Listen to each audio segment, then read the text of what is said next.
अस्सलामुअलैकुम। ये वीडियो है हाईटेक यूनिवर्सिटीज़ टेक्सला से रिलेटेड, जिसके इस वक्त एडमिशन स्टार्ट हो चुके हैं फॉल 2024 सेशन के लिए। तो इस वीडियो में हम डिस्कस करेंगे कि इसमें कौन कौन से प्रोग्राम्स ऑफ़र हो रहे हैं, बैचलर्स के, मास्टर्स के और पीएचडी के, और इसके अलावा इनके एलिजिबिलिटी क्राइटेरिया क्या होगा, कौन कौन सी स्कॉलरशिप्स ऑफ़र हो रही हैं और इनका फ़ीस स्ट्रक्चर वगैरह क्या होगा। तो वीडियो स्टार्ट करते हैं। तो बीएस प्रोग्राम्स के लिए जो फील्ड्स हैं हमारे पास, तो मैकेनिकल इंजीनियरिंग है, इलेक्ट्रिकल इंजीनियरिंग है, जिसके अंदर स्पेशलाइजेशंस हैं पावर, इलेक्ट्रॉनिक्स, कंप्यूटर और टेलीकम्युनिकेशंस की। देन कंप्यूटर इंजीनियरिंग है, सिविल इंजीनियरिंग है, बायोमेडिकल इंजीनियरिंग है, कंप्यूटर साइंस है, सॉफ्टवेयर इंजीनियरिंग है, साइबर सिक्योरिटी है, आर्टिफिशियल इंटेलिजेंस है, अकाउंटिंग एंड फाइनेंस है, बीएस बिजनेस एडमिनिस्ट्रेशन है, बिजनेस एनालिटिक्स है, इंटरनेट ऑफ थिंग्स है, रोबोटिक्स एंड ऑटोमेशन है, इस्लामिक स्टडीज़ है और बीएस मैथ्स है। देन उसके बाद जो एमबीए का प्रोग्राम है, इनका वो master of business administration morning और इवनिंग दोनों में ऑफर हो रहा है। एमएस प्रोग्राम्स के अंदर मैकेनिकल इंजीनियरिंग है, इलेक्ट्रिकल इंजीनियरिंग है, कंप्यूटर इंजीनियरिंग, सॉफ्टवेयर इंजीनियरिंग और कंप्यूटर साइंस है। और ये तीनों प्रोग्राम्स वीकेंड प्रोग्राम्स हैं इनके।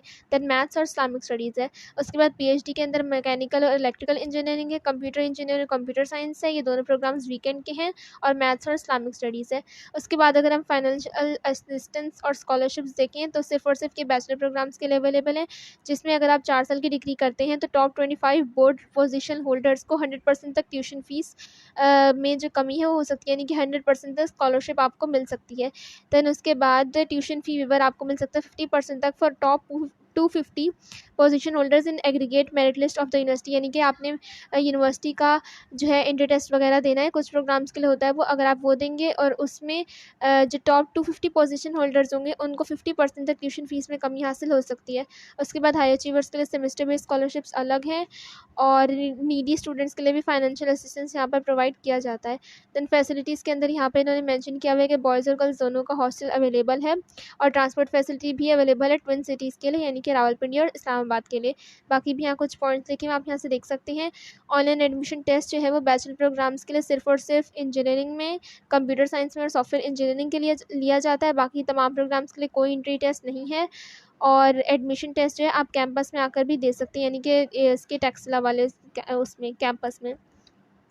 देन उसके बाद की पॉइंट्स जो एलिजिबिलिटी के हवाले से इन्होंने लिखे हैं वो ये है कि आपने अगर इंटरमीडिएट किया हुआ है कंप्यूटर साइंस के साथ with the combination of physics और मैथ्स, तो आप तमाम इंजीनियरिंग के प्रोग्राम्स के लिए भी एलिजिबल हैं। उसके बाद डीआई अगर आपने किया हुआ है तब भी आप ओपन मेरिट की बेसिस पर तमाम ही प्रोग्राम्स के लिए एलिजिबल हैं। और ऐसे कैंडिडेट्स जिन्होंने इंटरमीडिएट प्री मेडिकल से किया हुआ है तो वो इंजीनियरिंग के जितने प्रोग्राम्स हैं और जो बाकी यहाँ पर मैथ्स के, अकाउंटिंग एंड फाइनेंस है, बीबीए वगैरह है, साइबर सिक्योरिटी है, इस्लामिक स्टडीज़ है और कंप्यूटर साइंस के जो प्रोग्राम्स हैं उन सब के लिए भी एलिजिबल होंगे।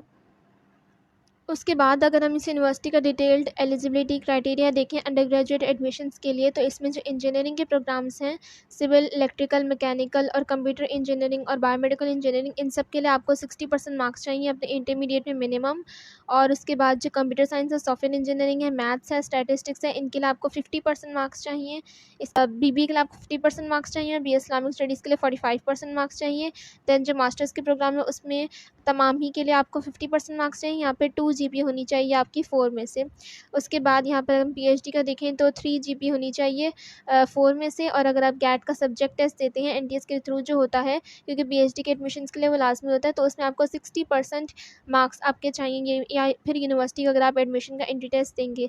उसके बाद जो एडमिशन टेस्ट है उसमें जो सब्जेक्ट्स होंगे, मैंने आपको वहाँ पहले बताया था कि इंजीनियरिंग के प्रोग्राम्स के लिए ही सिर्फ टेस्ट होता है, तो यहाँ पर सब्जेक्ट्स ही मेंशन है। तो सिविल, मैकेनिकल और इलेक्ट्रिकल इंजीनियरिंग के लिए आपको इंग्लिश, फिजिक्स, केमिस्ट्री और मैथ्स का टेस्ट देना होगा। बायोमेडिकल इंजीनियरिंग के लिए आपको इंग्लिश, फिजिक्स, केमिस्ट्री और बायो मैथ्स जो भी आपका इंटरमीडिएट में आपने सब्जेक्ट लिया होगा वो देना होगा। और कंप्यूटर इंजीनियरिंग के लिए आपको इंग्लिश, फिजिक्स और मैथ्स देना है। इसके अलावा जो भी आपने केमिस्ट्री या कंप्यूटर साइंस इंटरमीडिएट में पढ़ी थी तो वो देना होगा। और इनकी जो परसेंटेजेस होंगी जो इंटर टेस्ट में शामिल होंगी वो भी यहाँ पर मेंशन है। उसके बाद अगर हम डिटर्मिनेशन ऑफ मेरिट की बात करें तो जिन प्रोग्राम्स के लिए एडमिशन टेस्ट होगा जो ऊपर हमने देखे हैं, तो उसमें यूनिवर्सिटी के एडमिशन टेस्ट के 50% वेटेज लगेगी, इंटरमीडिएट की 30% लगेगी और मैट्रिक की 20% वेटेज लगेगी।